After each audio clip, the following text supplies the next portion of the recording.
Meu nome é Gabriela Begali, eu tenho 27 anos, moro na cidade de Ponta Grossa, no Paraná. Nasci na cidade de Borrasópolis, também aqui no Paraná, uma cidade bem pequenininha. E bem pequenininha já vim aqui para Ponta Grossa e desde os meus 2 anos moro aqui e desde os meus 4 faço dança. A minha primeira professora foi a minha mãe, a Ellen, e no começo fiz muito porque, né, aquela coisa, minha mãe dá aula, daí eu faço aula e assim foi, né.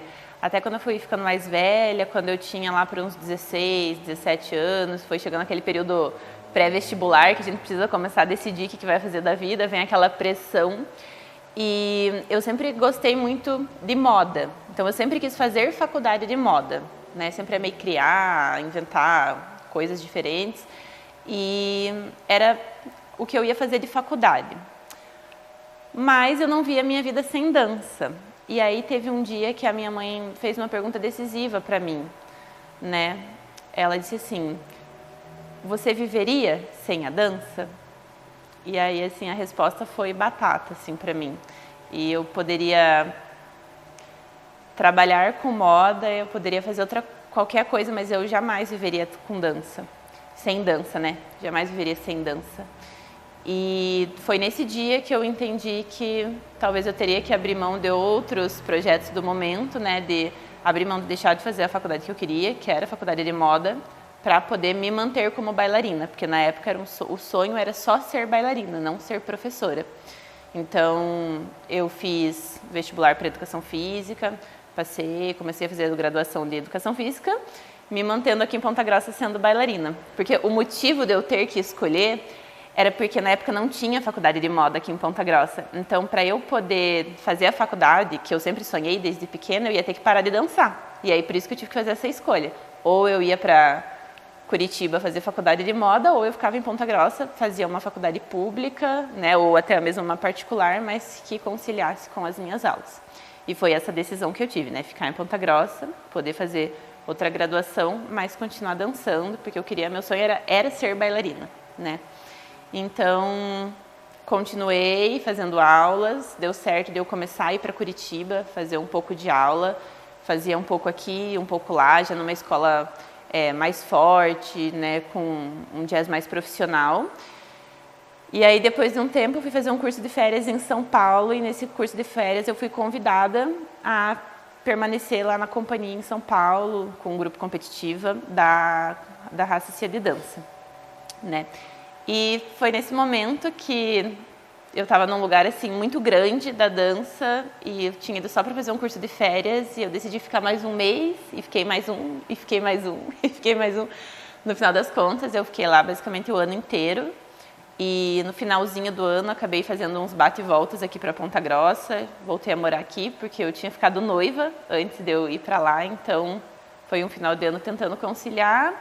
E depois decidi retornar para cá, né, e focar no meu eu professora e investir nisso. E daí para frente é o que estamos aí. Quando a gente fala, né, para alguém fala assim, eu faço jazz, a primeira coisa que vem na cabeça de todo mundo é que a gente toca algum instrumento, né, sei lá, um saxofone, alguma coisa assim. Mas, na verdade, o jazz, ele é uma dança que não é original do Brasil, né? A história de jazz é bem longa, então se eu for explicar aqui para vocês, a gente vai bem longe. Mas, para resumir, sabe quando você está assistindo um programa de televisão e tem bailarinos nesse programa de televisão? Geralmente, esses bailarinos são bailarinos de jazz. Ou quando você assiste um musical e tem bailarinos nessa cena, nesse teatro musical, tem bailarinos dançando Broadway, é o que é mais fácil de explicar, assim, sabe quando a gente vê dança na Broadway, teatros da Broadway? É o jeito mais fácil de explicar. Só que dentro do jazz existem muitas vertentes, então o jazz não é só isso, a gente tem jazz lyrical, jazz contemporâneo, modern jazz, enfim, assim vai, sabe? E, bom, o jazz ele é uma dança que vem da África, mas ele se transforma nos Estados Unidos e ele é uma dança muito orgânica, que vem de improvisação, sabe? Mas, ao mesmo tempo, ele absorveu muita técnica do balé clássico, por isso que a gente une o balé com essa dança mais livre, digamos assim, que foi desenvolvendo uma técnica até se tornar o que é nos dias de hoje. nesses últimos anos, com a última Secretaria de Cultura, a gente ganhou mais espaço na dança. Não sei se vocês acompanharam agora, né? Por final, teve o evento. Desde que iniciou, né, essa reconstrução do projeto do Setembro em Dança, eles têm melhorado, né? Então, não fazendo uma propaganda do Setembro em Dança, mas assim, eles começaram, se eu não me engano, em 2021 e de lá para cá, foi assim, bem término de pandemia, eles começaram a criar esse evento. E aí o jazz ganha espaço na cidade, porque o que eles fazem, né? Eles levam palco lá, no primeiro ano foi palco lá no Lago de Olarias, esse ano teve de novo no Parque Ambiental, com uma estrutura gigantesca, que não era uma coisa que a gente estava acostumada aqui em Ponta Grossa.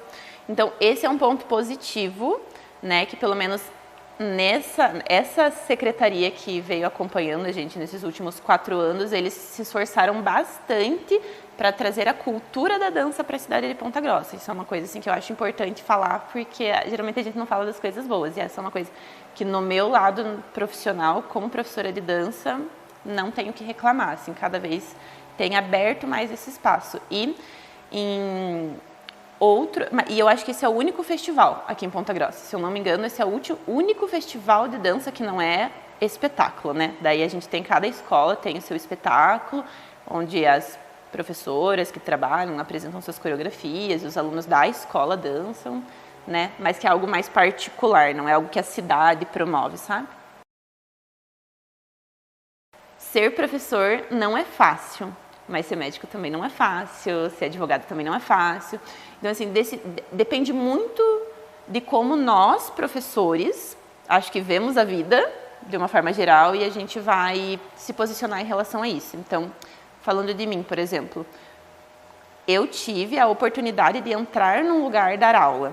Não é todo mundo que tem a oportunidade de entrar em um lugar e dar aula. Às vezes a escola já está cheia de professores, não precisa de mais nenhum professor, né? Geralmente, quando a gente começa a dar aula em alguma escola, é uma escola que você fez aula por muitos anos, então você foi bailarino daquela escola por muitos anos, e aí surge uma possibilidade ali, uma oportunidade de você crescer e se tornar professor. Começa como estagiário e assim vai. Então depende muito também da abertura que as escolas dão para os alunos. Cada escola tem uma forma diferente de lidar com isso, né? No meu caso, eu tive uma possibilidade, porque a minha mãe era professora e a minha mãe foi embora e eu assumi a turma da minha mãe. Só que uma coisa que, né, acho importante, assim, quando eu assumi, eu tinha 10 alunos, no máximo, né? Todas as pessoas que eram meus colegas de turma, que faziam aula comigo, quando viraram meus alunos, saíram, porque de repente a amiga começou a ser professora e aí não deu certo. Eu era muito nova, eu tinha 18 anos também na época, mas fazia o meu melhor, né?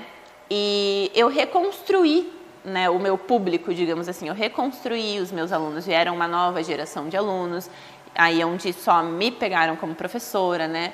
Então, eu tive a oportunidade de me construir enquanto professora nesse espaço que é o Sagrada Família, né? Eu sempre vou ser muito grata a esse lugar, porque eu pude me construir enquanto professora. E o difícil é que nem todo mundo tem essa possibilidade. Agora, quando a escola oferece uma incubadora para você, né? Daí é muito interessante, tem espaço sim. Público tem. Mas também a gente precisa sempre ir vendo ali onde que a gente está falhando, vendo o que a gente faz bem para ir melhorando, porque os alunos vão ou saem, né, ou eles vão saindo ou eles vão ficando, entender qual que é o nosso público também, se é uma turma mais iniciante, se é uma turma mais avançada. Isso é bem importante para a gente conseguir se posicionar na cidade de Ponta Grossa. Aqui em Ponta Grossa, acho que eu sou a única professora que trabalha com grupo competitivo da forma que eu trabalho. Não no sentido de que outras escolas não levam para competição.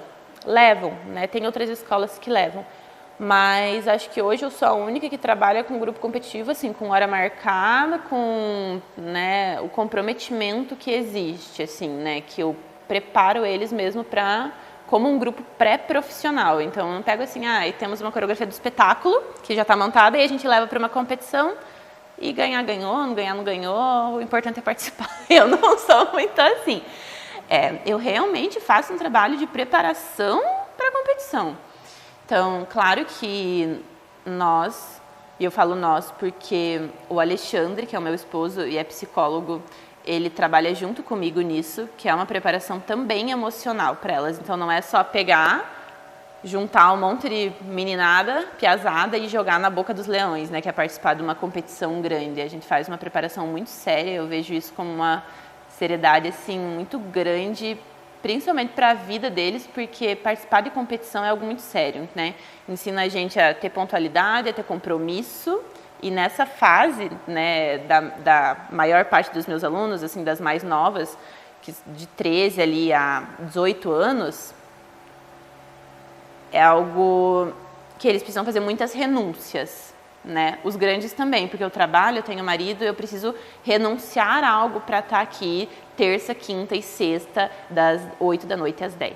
Qual que é a diferença de ter um grupo competitivo? Seriedade, responsabilidade e vontade. E é fazer com que os bailarinos entendam que nesse momento eu não sou a professora que eles pagam para fazer aula comigo. É o contrário, sabe?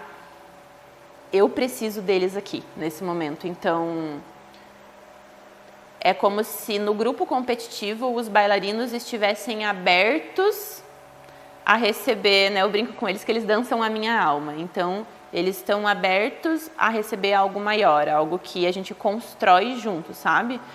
Então, é um trabalho que precisa de muita atenção, a gente precisa estar muito focado, muito aberto para fazer coisas novas, coisas diferentes, coisas que não tem nada a ver com a aula, sabe? Chegar aqui e ver uma coisa maluca, totalmente nada a ver, e falar assim, vamos tentar, e todo mundo se ajudar. Então, apesar de ser bem exaustivo, bem cansativo, é muito gratificante, assim, sabe? Vale muito a pena.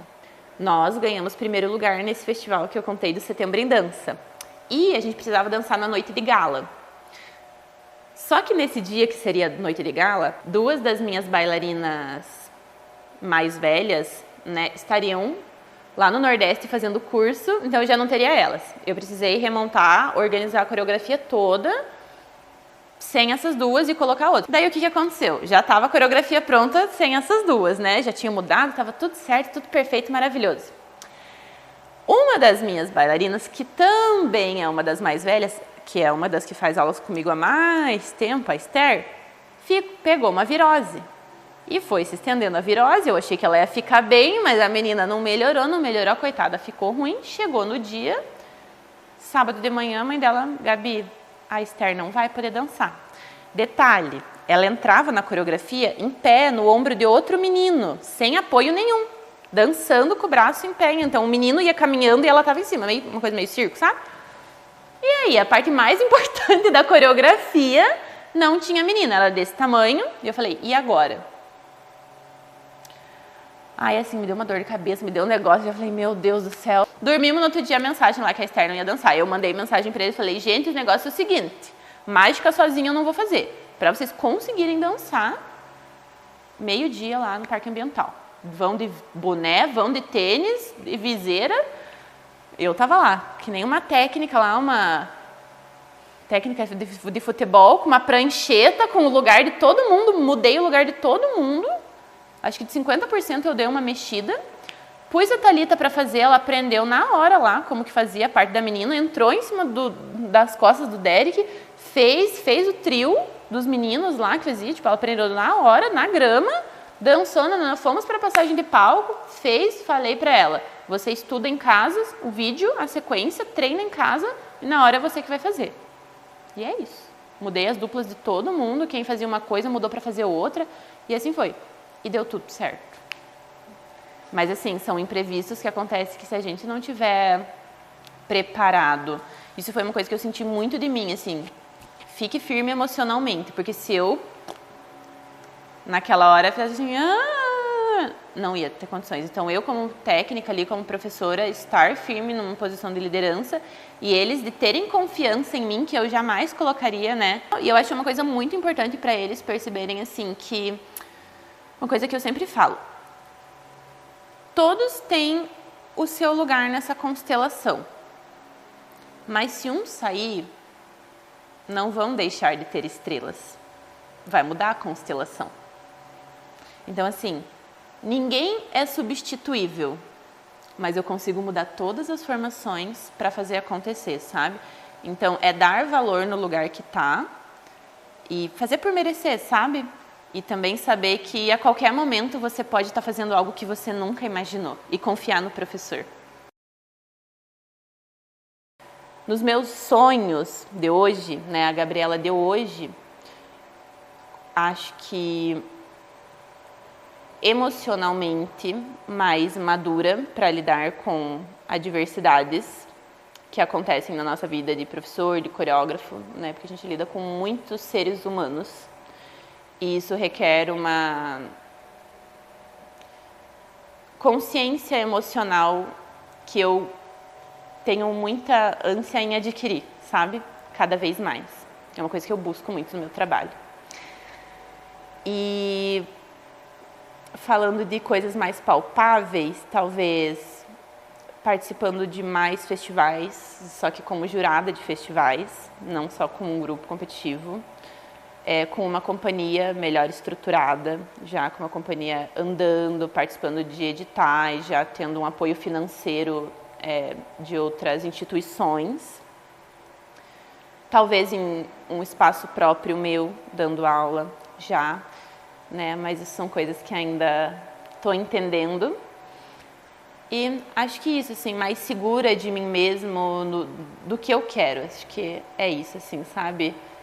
Quando eu me vejo daqui 5 anos, acho que o meu maior sonho é me ver mais madura para poder executar o que eu preciso com mais paz interior. Acho que é isso.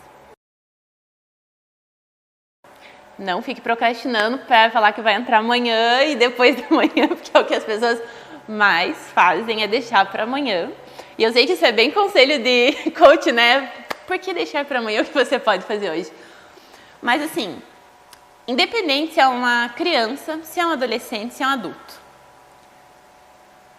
Dança é algo que você vai aprender.